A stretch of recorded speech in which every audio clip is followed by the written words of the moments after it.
Well, howdy tubers. Well, I'm finally getting around to doing a little bit of the condition inspection on the H5. There's my buddy. So I've got the interior all cleaned out, or all out of here, seats and my side panels and all that. And so I just thought I'd maybe do a little video of it. I still got to take my spiker shelf out of here and clean in there. I've been cleaning, dirt and grime and whatever, and been shooting the what do they call, the LPS lubricant on the Heim joints, which are there and there, and there's one up here on the rudder. There's one down here on the elevator, and another one back here on the elevator. Let's see.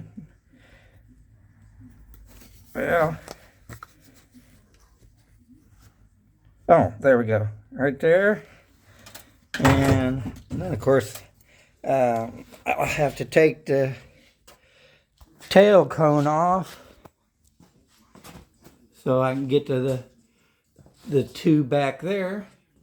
But I've also, of course, got the cowling off, the whole thing.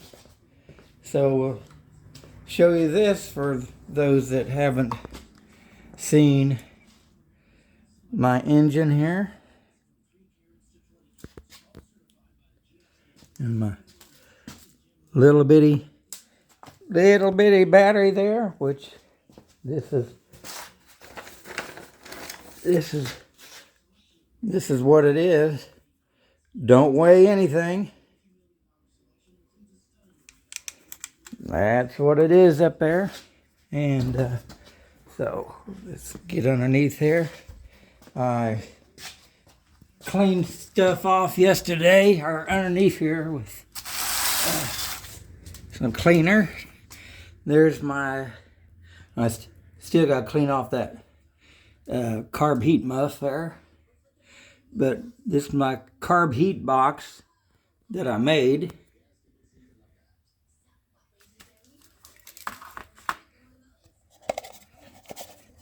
Yes, I really did machine these hose fittings, I guess you'd call them. And clean the carburetor off. Clean the bottom of the engine off.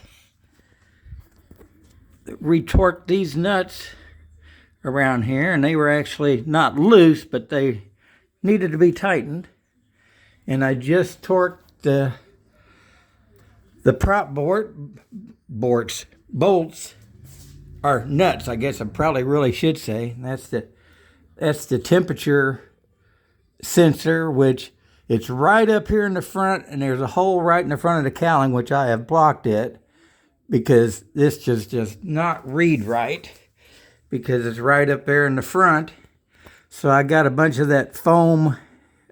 I made a bracket on the cowling that goes in front of this, and then I've packed some of that, not foam, felt stuff in there to block it from the incoming air so you can get a better temperature reading. But there's my oil filter over there, and oil lines, and oil cooler down here. I don't like it there, but it does work. And the gasculator back there, and the solenoid that shuts off everything, that's hooked to the master switch. Am I getting that? Yeah. Hooked to the master switch. Throttle linkage, choke linkage.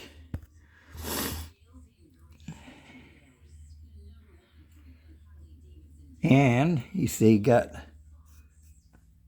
plugs down here too. Got two sets of plugs. I did compression check. I didn't do that where you because that's how I did it last time. The where you blow air in and of course you got to hold on to the prop. Didn't do that type. But I'll show you my. Oh yeah, I got. Remember we talking about Dan that's building a Fortiplane. He's coming over, and I told him he could come over here and machine these, like I call them the rod end bushing, the part that goes inside there that your heim joint goes into. And he's bringing over 1/2-inch tubing. I don't know if it's 35 wall or not. I hope so. And I'm going to have him machine 8 of those for his airplane. But we'll use the Hummel plans for dimensions. But, okay, here's my torque wrench with the setup on here so you can get in between the cowl and the nose bowl. Or in this case on mine, I just went, well, instead of going through that gap there, I just went underneath. If I'm getting it there, I just went underneath and did them there, and they were all right on spec. I would have thought they would have maybe needed just, I don't know, quarter of a turn or something, but they all spec'd out. So anyway, that's what I have been working on. Oh, I guess I should maybe tell what happened yesterday. Had a cousin that passed away, and his sister was there at the I don't know. I guess it's kind of a resort place like my parents are in. But she was kind of saying on the cousin's deal that we've got that hospice was there. And so I asked her if she wanted me to come over. And then after I asked her, I thought, I'm just going to go. So I just headed over there, and then about halfway there, she answered me saying that I didn't need to come over. But I got there, and I got there at probably about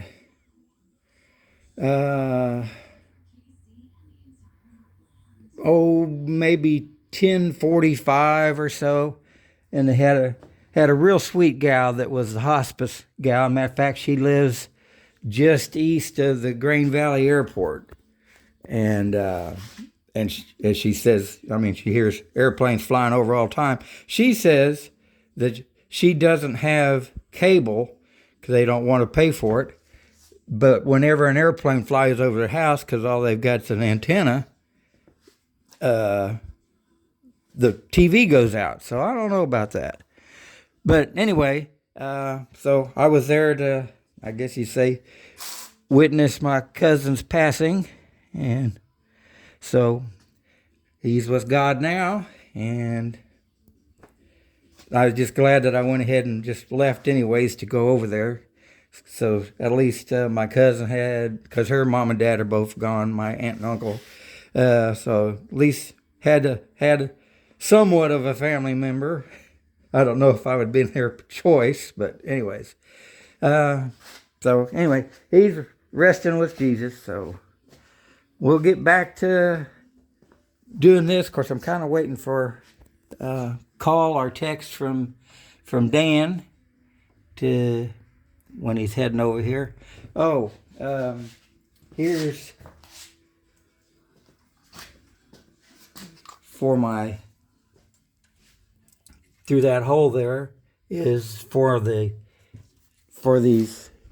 LEDs that you can change the flashing.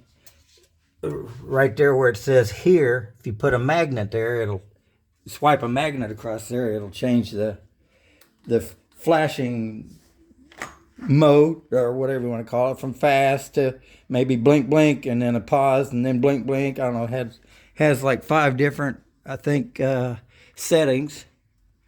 And how about,